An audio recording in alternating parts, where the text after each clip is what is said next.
Bulls on Parade. Did you hear Rage Against the Machine is touring in 2020? Right? Yeah, I almost bought tickets, or I was gonna buy tickets. What's the closest or spot I was to thinking here? about buying tickets. You didn't in buy California. I don't know if Seattle. they're actually on sale. Oh, okay. California, yeah, Seattle. Seattle, I think. They should come here. We're in Iowa. Do you know they? Do you know they played at the Idaho State Penitentiary in like 1990? Oh, really? That old rundown. I think I heard about thing? that, but I don't. That's crazy, dude. I'm not gonna act like I. I wish I would have been there. That would be sick. Yeah. So let me just say before we start this, I wanted to say this.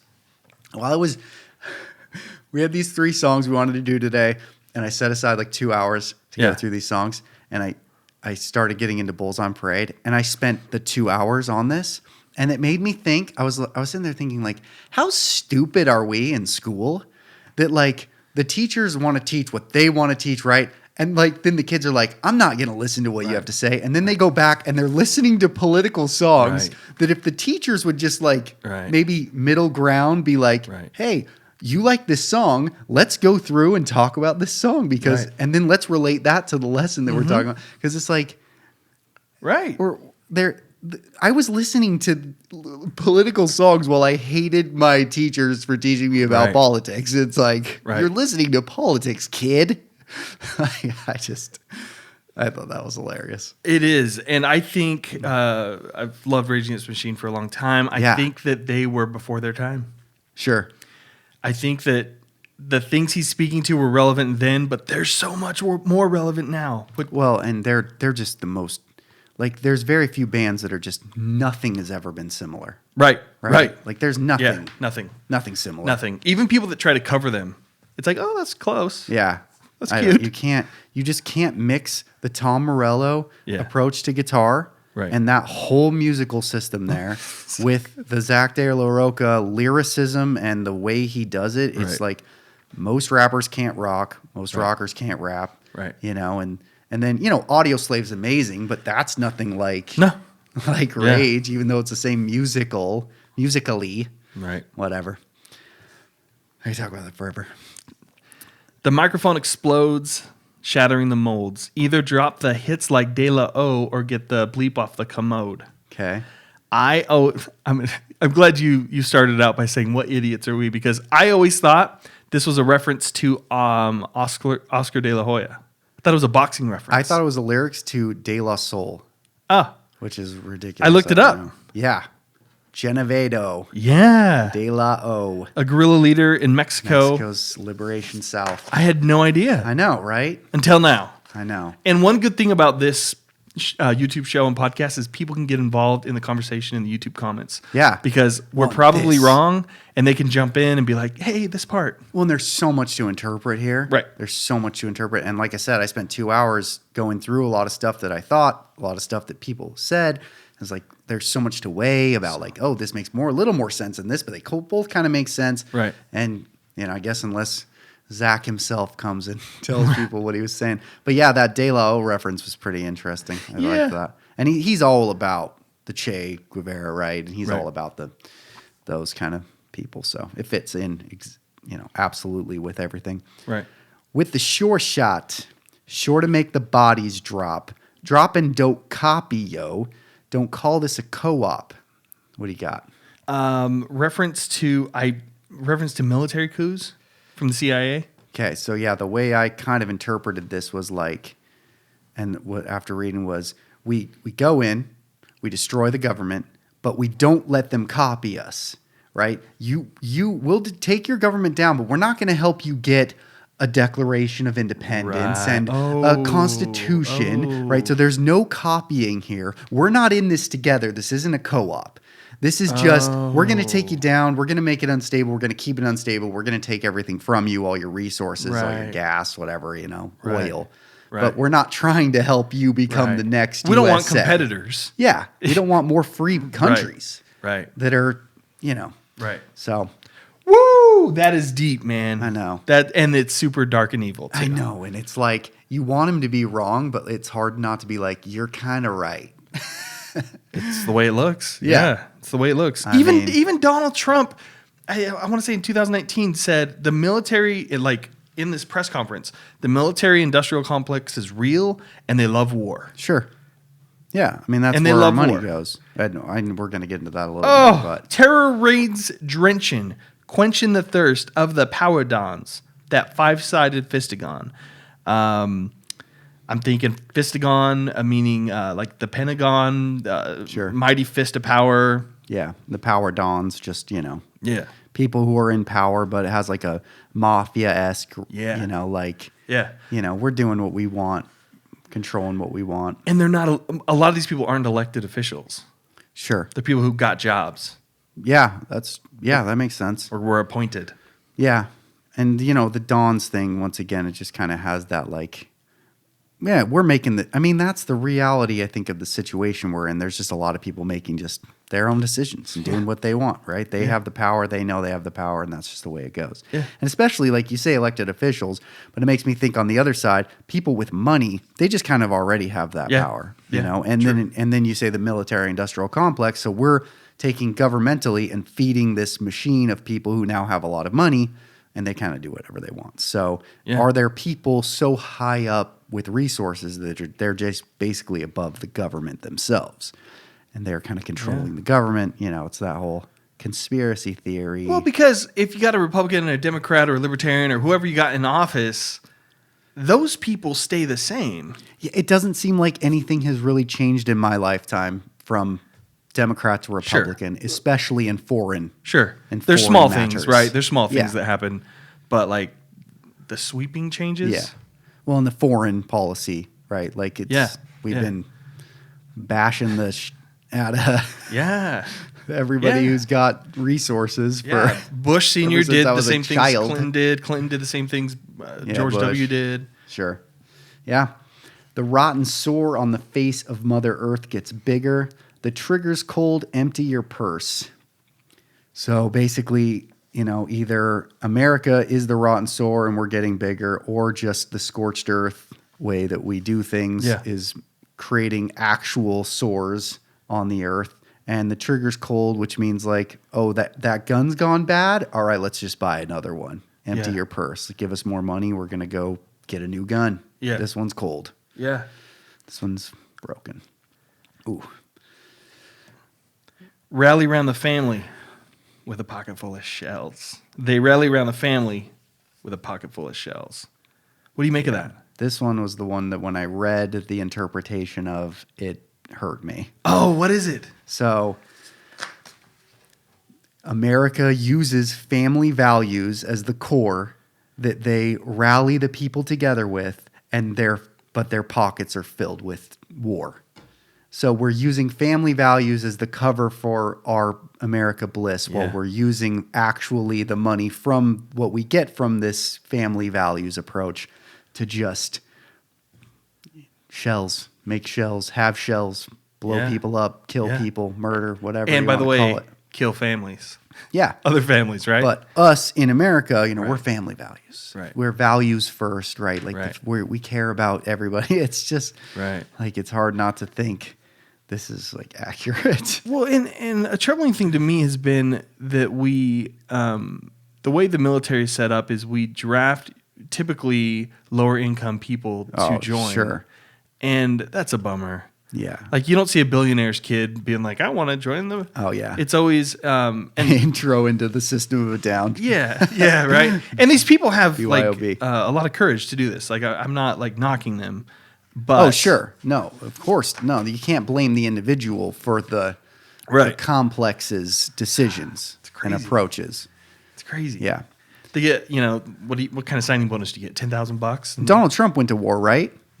I don't. Trick question, right? Like he was supposed to be drafted, Oh, right? he But then he was. wasn't in the draft, or he wasn't in the draft Yeah. because he like has like heel spurs.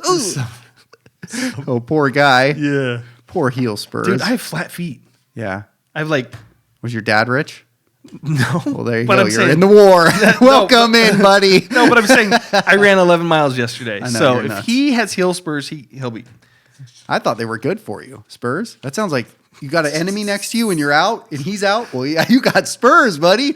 You got something he doesn't have. That's amazing.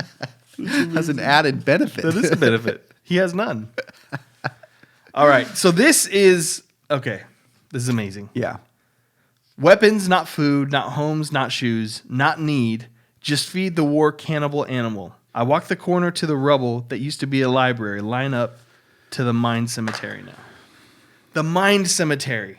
Yeah. So, woo! I think, actually just thinking about this right now. So the first part I think is a little obviously about there's the whole idea that if we cut military spending for I think it's 10 days, you could feed the whole world for this could be totally wrong. Sure. They could feed the whole world for 3 years or something wow. crazy numbers. Wow. And the amount of money that we pump into military is crazy. Right. So we put it into weapons and not anything that actually helps. Right. And then, the rubble, there used to be a library. So, when we go, have you ever watched Charlie Wilson's War? No. It's a really good movie. It's about how he is basically fighting Russia through Iran or Iraq or something. I forget the country, right? So we're feeding this war this whole time to fight against the Russians, help these people fight against Russians. And as soon as it's done, at the end of the movie, he's sitting with a bunch of congressmen, right? Whoa. And he's saying, can we have 5%, 10%, 1% of the money we were just spending on this war to build schools? Yeah. And they're like, that doesn't work that way. And so this says to me our idea that we get in these wars, we fight. It's done, and then now they're at neutral, right? We finally got them up to neutral, and then we're done. That's it. We wash our hands. There's no schools, no libraries. Right. We're not investing in anything.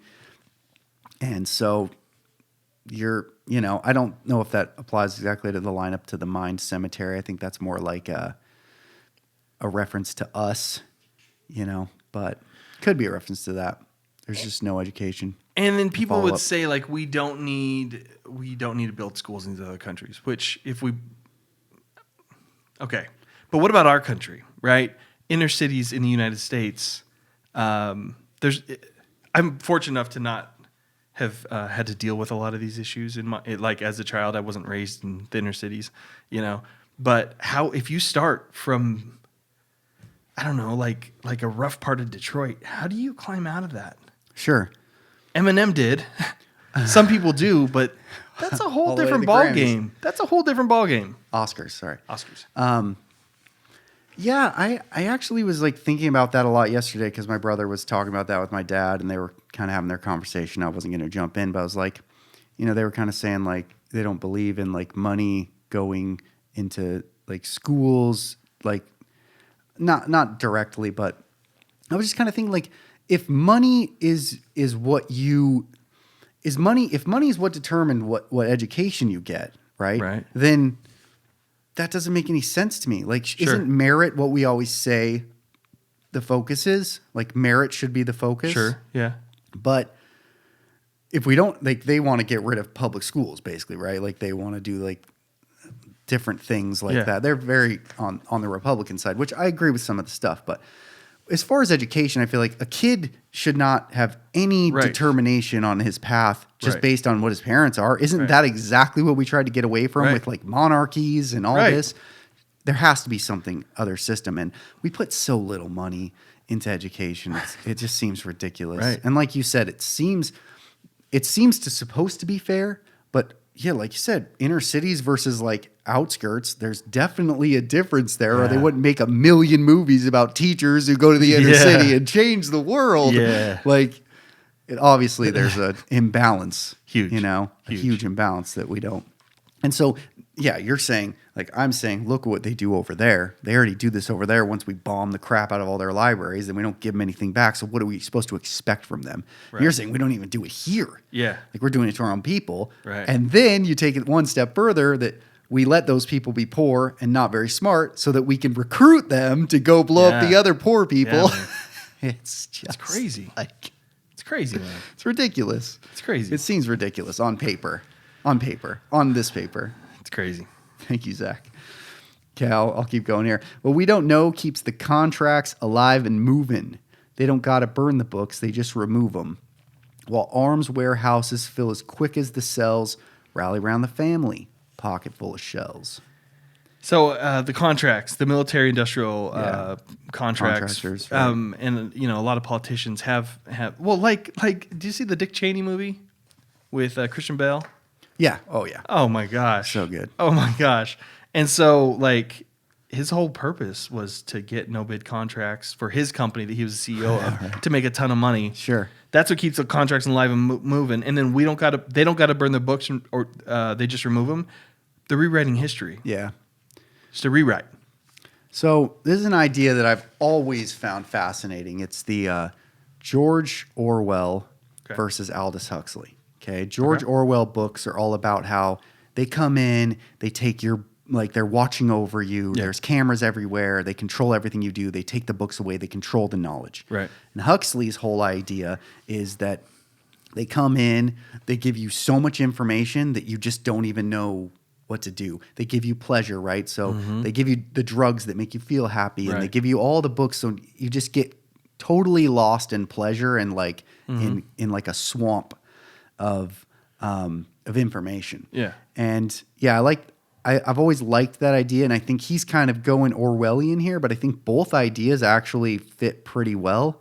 I think I've always think like Republicans are so worried about like the government taking over Yeah. and like taking away things. Right. And then like the liberals don't realize we're in a position where the government hasn't had to do that because we're just flooded with information to the point where we don't even know what to do about it. Interesting. And so we kind of live in these two worlds at the same time. And then you have arms warehouses fill as quick as cells, and that reminds me again of that System of a Down song. They're trying to build a prison, you know. They're trying to build a president.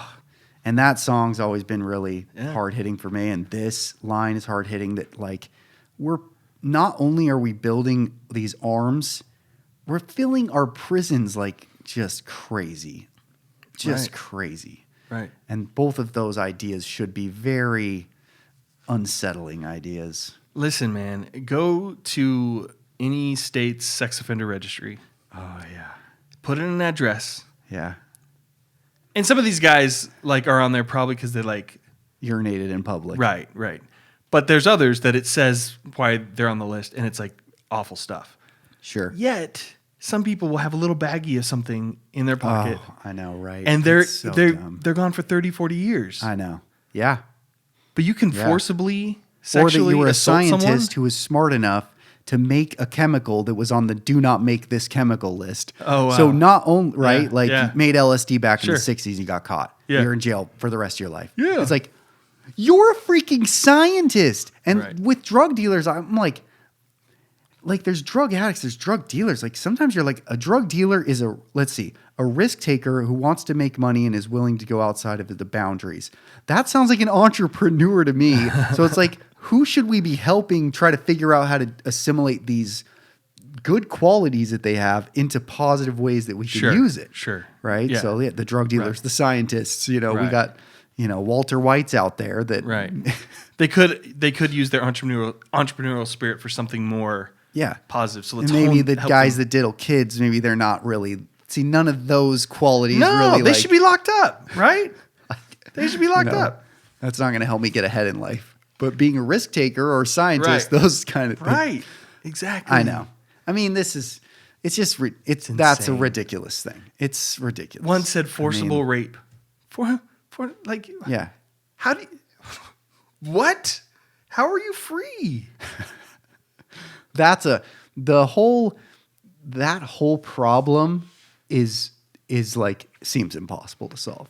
Yeah. Like what to do with people that if they do have these natural tendencies towards diddling children. Sure. I don't know how you solve that. Well, I mean, you try yeah. to treat it though. I don't even know if we're I don't know. trying to Yeah. solve the problem. I don't know. But then I don't know. I like to target my mentality towards the two that we're talking about more, which is the risk takers and the scientists. Because Sure. those seem like those are easier problems to solve to me. Yeah. Yeah. The drug thing is stupid. Yeah. And, scientists that are going to jail for drugs Yeah. is still just drug problem. It's You hurt a just- kid, you're gone for life. Yeah. That's I it. mean, that's a whole nother. Woo! So Bulls on Parade, that's kind of and that theme to me was just basically like, do whatever the heck you want. We Right. just run around. We're the big guys. Right. We're going to just parade around, stomping and trampling. Such a good song, man.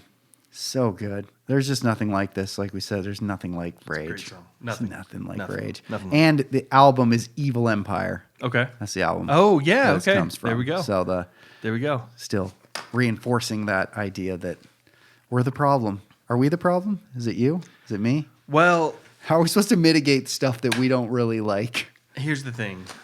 Are we part of the problem? Maybe. But having conversation about it helps solve the problems. So the Dick Cheney quote at the end of the movie, Okay. where he basically says, like, I had to do the things that you guys wanted done, but that you weren't man enough to admit you wanted done, which is like controlling Islam, basically, you know, like, and there's like this idea that like we have made sure that none of the Islamic countries could be stable enough to be a competitor. Right. And so it's like, on the one hand, it's like, do we believe that like goodness and peace will reign supreme if we let everybody do what they want? Or do we believe that Islam, if they got powerful, would want to destroy us even more? But in trying to mitigate that on our own, we've made them more angry to the point where now I don't know if, you know what I mean? Yeah. Like maybe there Yeah. was a chance at peace before, but every time we knock down, Right. the father, and then the children, right? And then the Right. children's children. At what point is revenge not like Right. in their DNA? Right. Right. After all that. So yeah. it's an odd way of like that quote at the end of that movie really made me think like, is this what we wanted? Is this the best thing? Is there another way? Was there another way? And is there another way now, even if there was another way in the past? Sure. Yeah. But That's a great. What was that It's- movie called? Veep. it's- Was that Veep? no, that's Oh, that's a Netflix Veep thing. is no, With, it was Dick. yeah, I don't even know. I think it's called Dick. It's called Dick. Sometimes I forget things, and I'm like, Dicks. how am I an adult right now? No, it's called Vice. It is Vice. Like the. Dick. Veep. No, No, not offensive towards you. Sorry, I'm not attacking you. I feel attacked. All right, so yeah, in the YouTube comments, jump in, let us know what we missed, what we got wrong, what we got right, and leave podcast reviews. It really helps us out. If you desire. Thanks so much. I'm just gonna yell. I'm just gonna yell things. I Loud love noises. Lamp. I love Lamp. We just quoted the same movie. We did. One spot away. Well done. Thank you, Steve Carell. All right, thanks. We'll see ya.